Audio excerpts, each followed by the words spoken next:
Well, I mean, it is a bit concerning. My thing is, so I need to pivot and find out what's my secret sauce. Yeah. What do I do that AI can't do?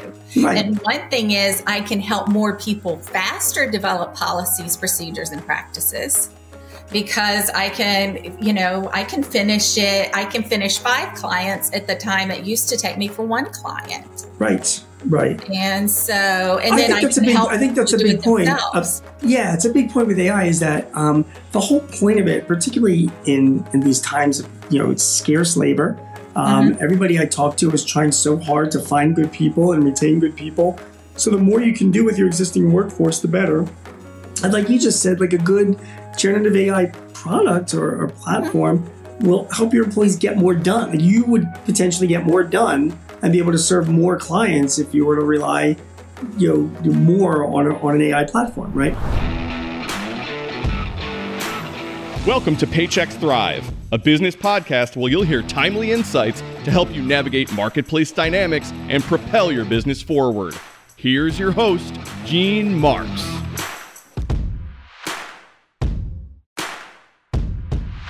Hey everybody, it's Gene Marks back again. Thank you so much for joining us. Of course, on the Paychex Thrive podcast, we are very happy to have you here. This week, I'm talking to Thea Ducrot. Thea is the CEO, Chief Executive Officer of Creative AI Leadership Consulting. Thea, thank you so much, first of all, for joining me. Glad to be here. Thanks for inviting me.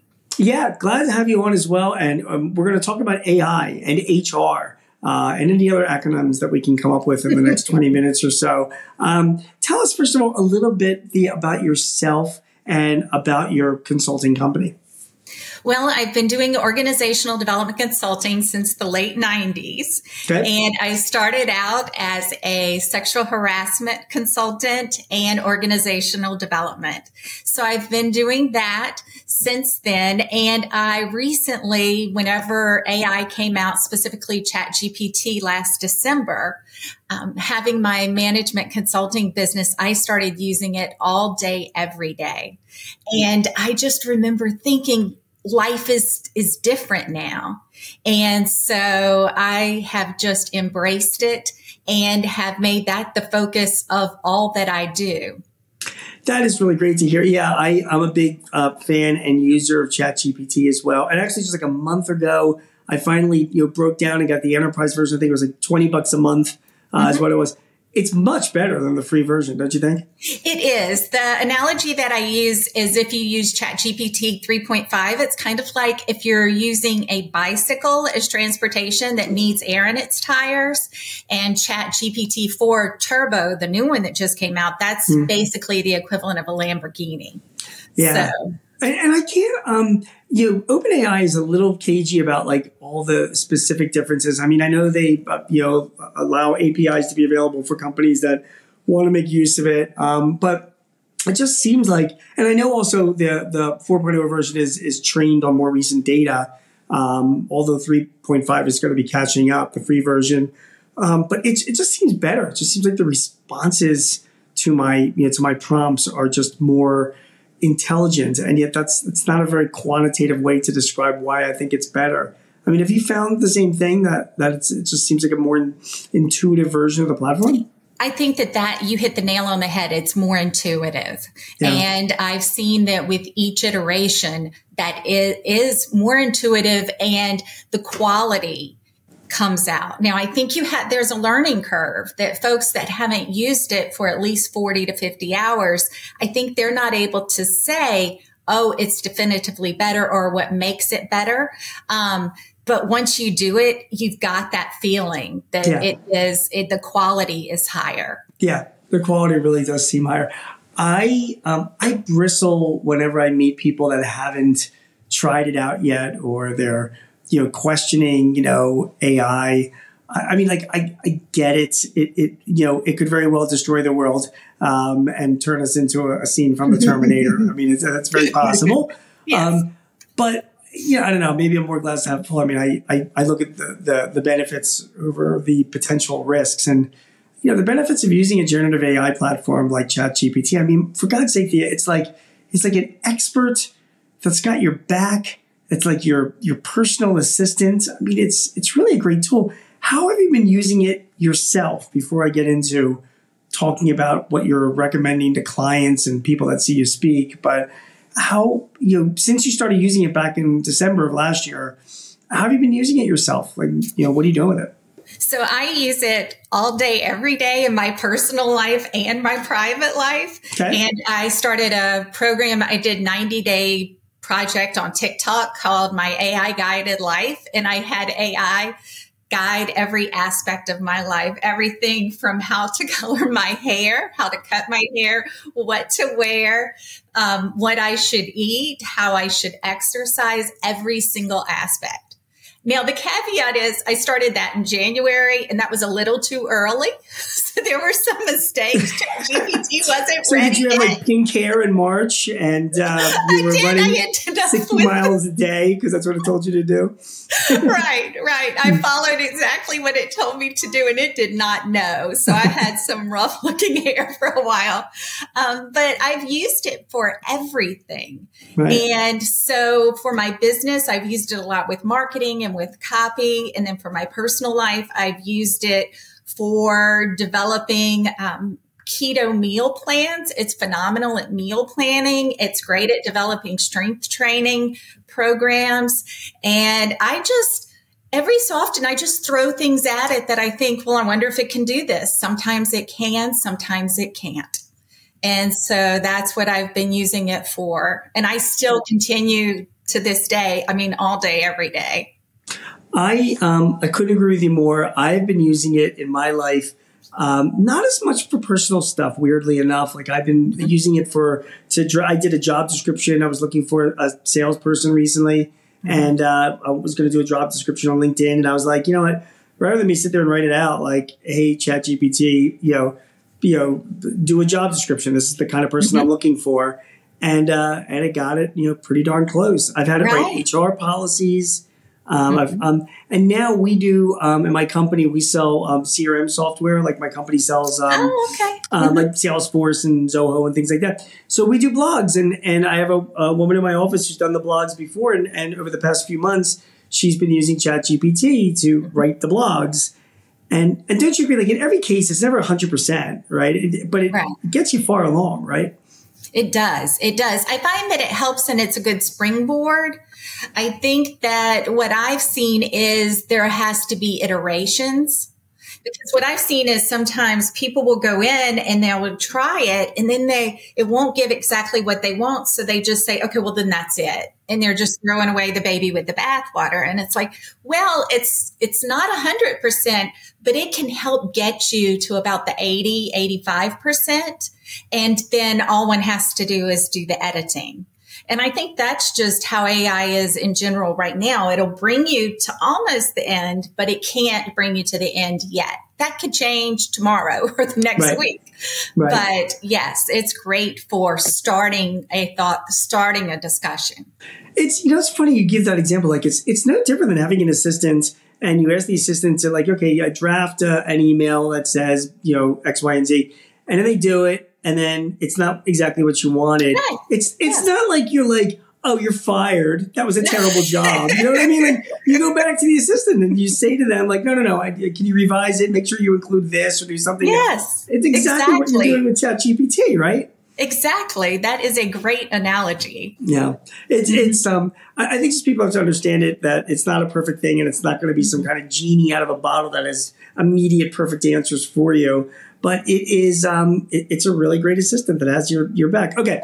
So you're doing presentations, webinars, on AI and HR. And you're talking, you do some talks on ChatGPT and HR, right? One is called an introduction for HR pros. Now we have mostly business owners that watch, and listen to this podcast, but we're all involved in HR in some way or another. So what are you telling these HR professionals about ChatGPT? What is in that presentation that you're trying to educate your audience on?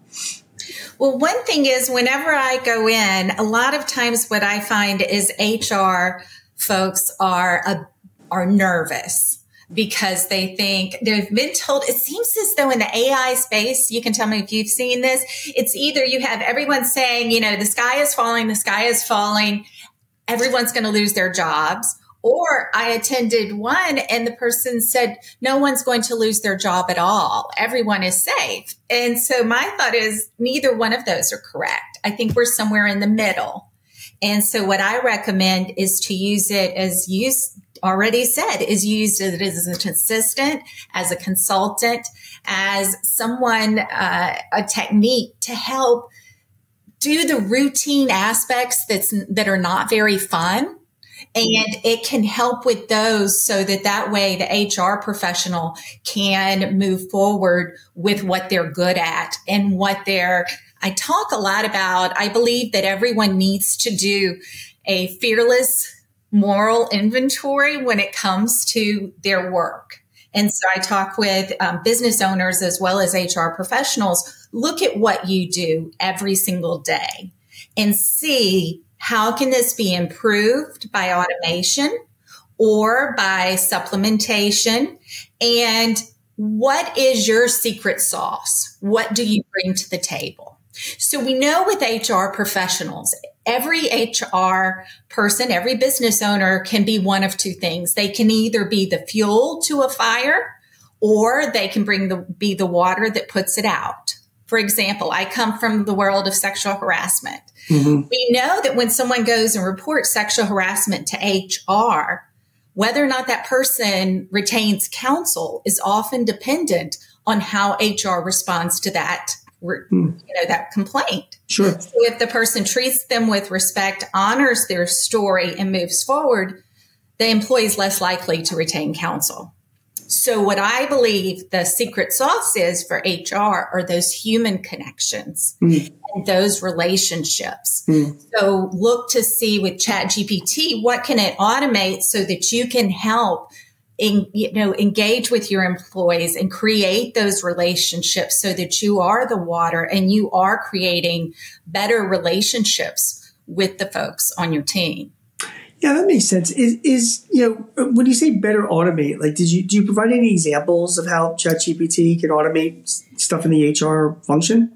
So it can help with developing. What I've seen with HR is more customization is we ask HR folks, we ask business owners, entrepreneurs have to do everything. So we've got all of the folks doing so many different things.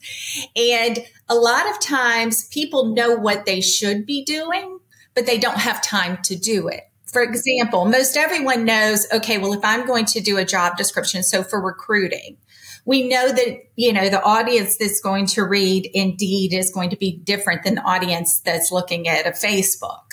And so we know that those should be tailored to each group.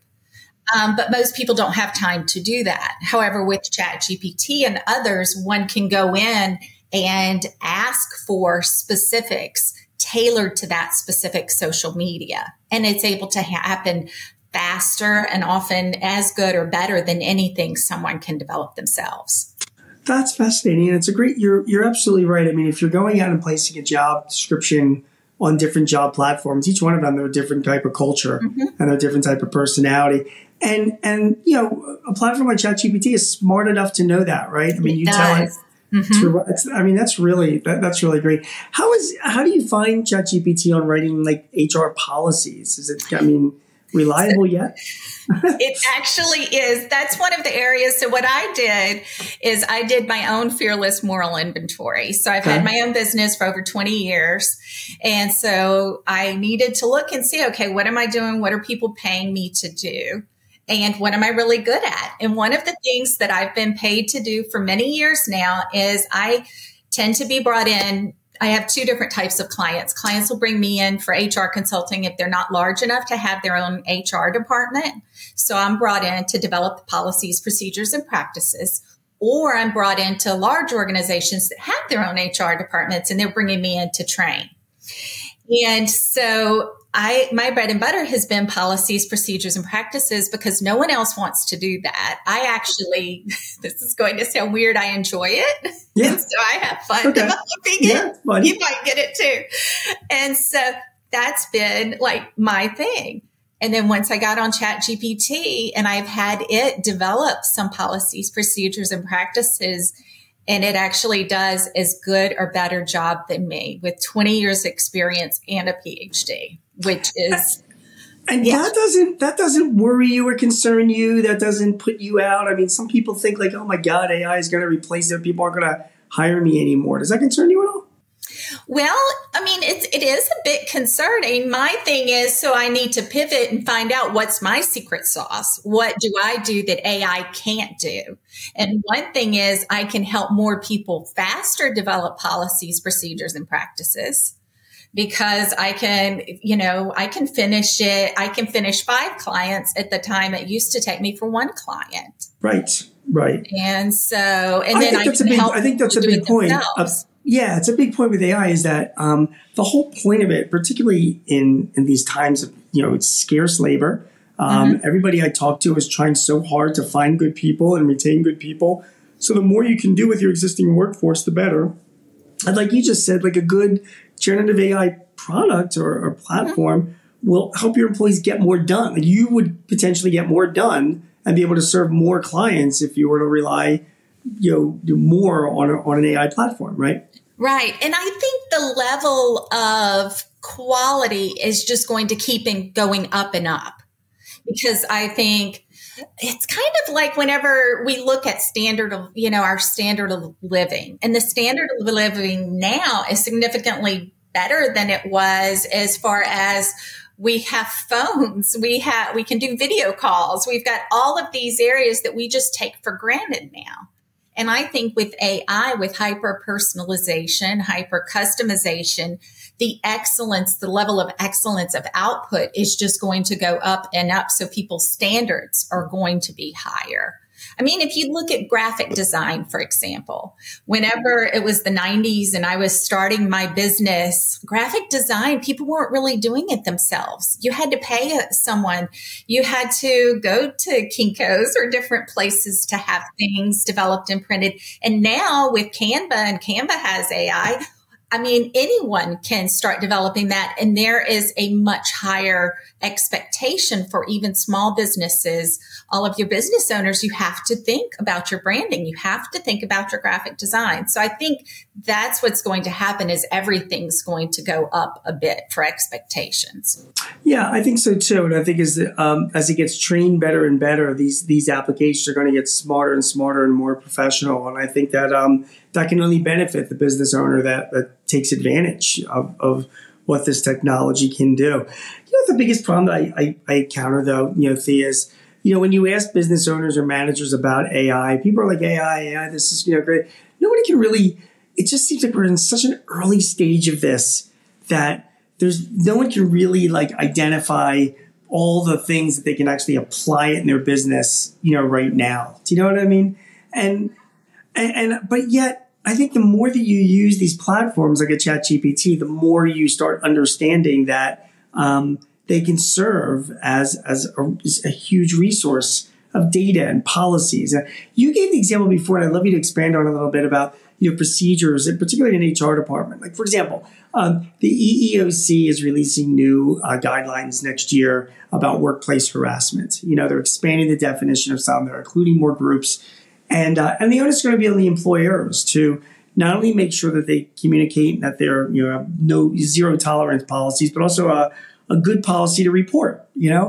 So talk to me a little bit about that. Like, say you're running a company, these new rules are coming, and there's always new rules coming out. Right. And that's assuming that ChatGPT, you've got the most recent version, so it's kind of it's up to speed on what's out there, Right. How could you use ChatGPT to make sure that you're in compliance with some of these regulations and have, reporting systems that can comply as well? What would you be doing?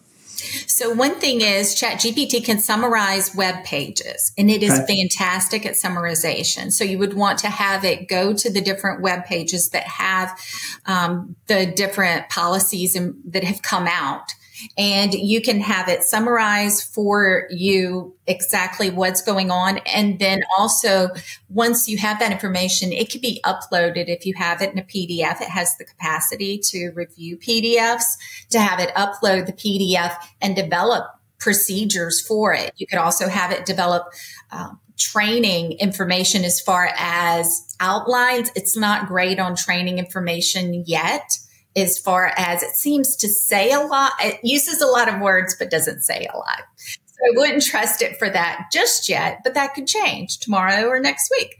And then also develop checklist for it, because what I've done is I've worked with different groups in the construction industry. And sometimes you may have, while you have OSHA, you may have some different, just a little bit different policy procedures and requirements in different states, for example. And so ChatGPT is fantastic at developing checklists for that particular area.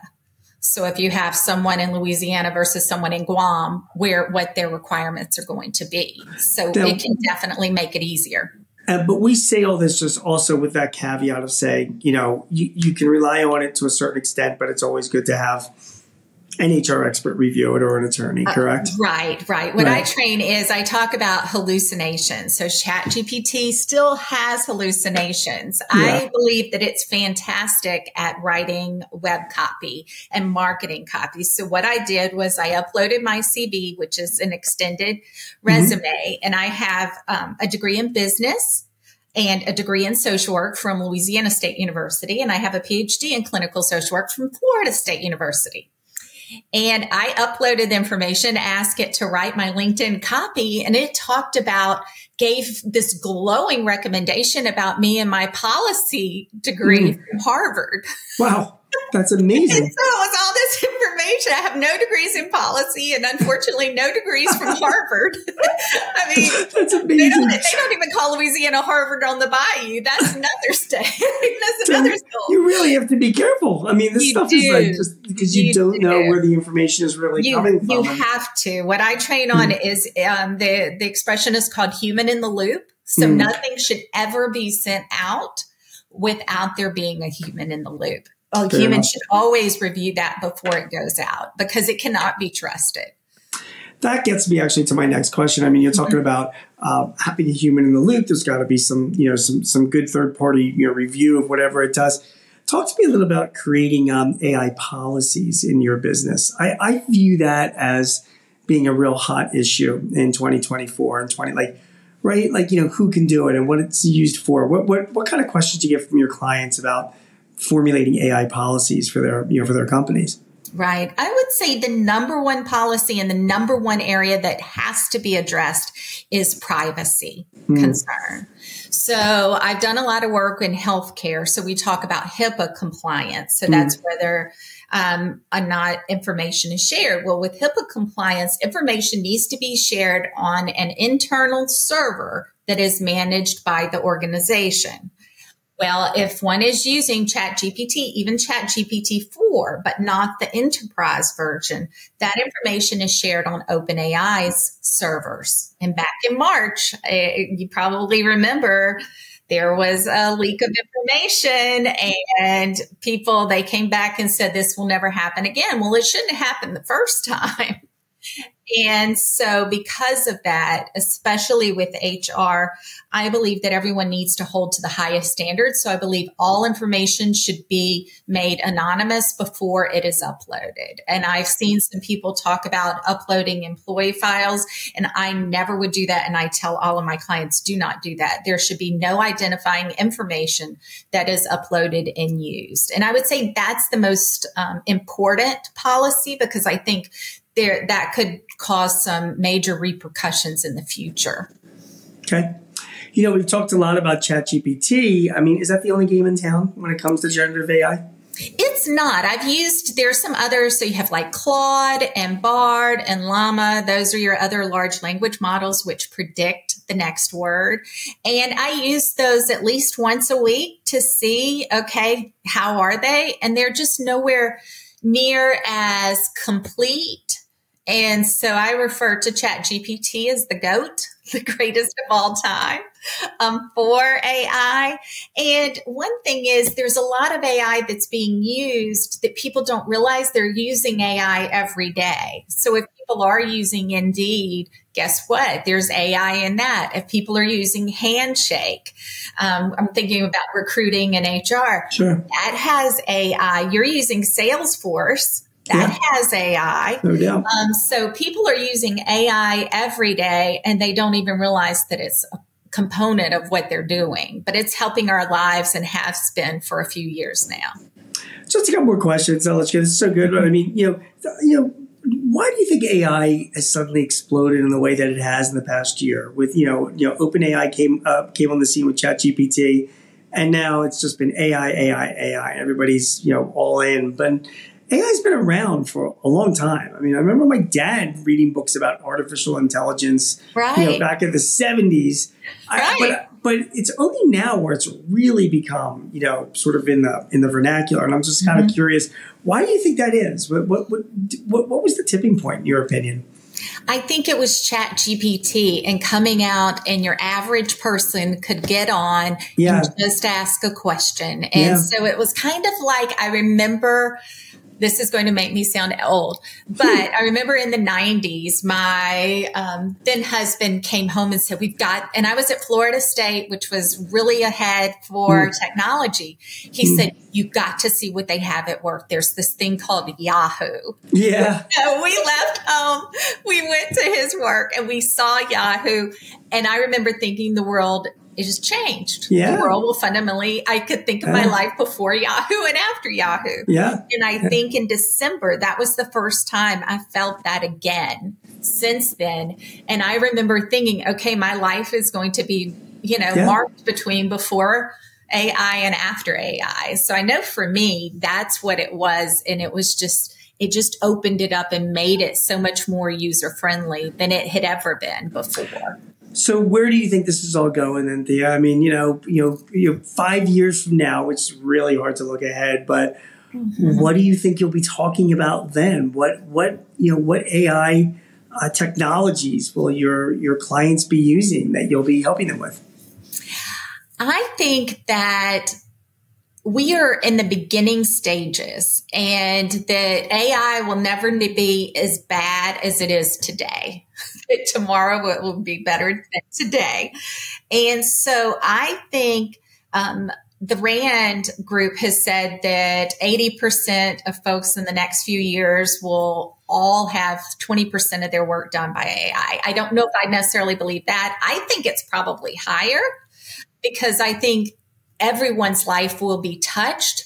So in 5 years, I think we're still going to be talking. I think there's going to be a level of excellence expected for everyone's job that we can't even imagine at this point. Because now it's like, oh yes, it'd be great to have everything customized. And I believe we're we're in the fourth industrial revolution, and that we are reaching a level of hyper personalization and customization that we've never seen before. So I think that I'm going to probably still be speaking on that. But then I also think that as we move forward on that, the secret sauce of communication and creating relationships, just because AI can do it doesn't mean it should do it. For example, like if you've seen some of the fast food places are using AI to take orders.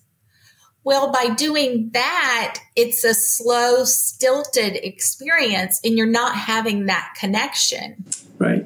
So I would like to see, okay, well, how is that? So I think some of that we're going to be talking about. The other part of me that I'm trained as a quantitative researcher.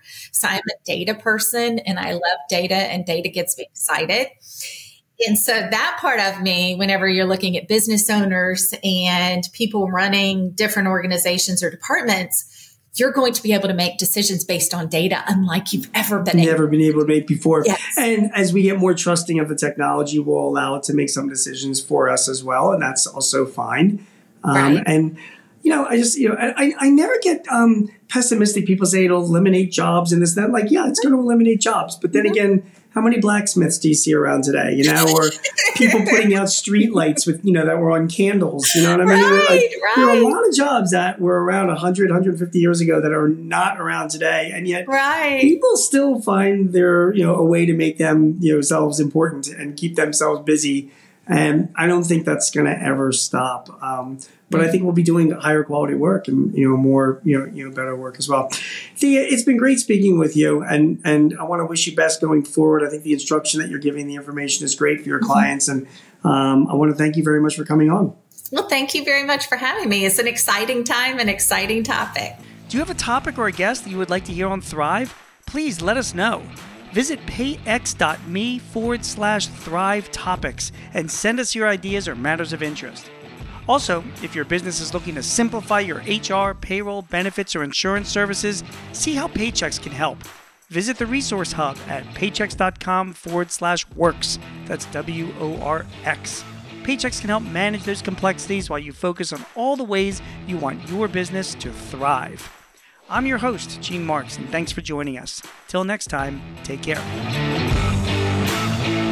This podcast is property of Paychex Incorporated, 2023. All rights reserved.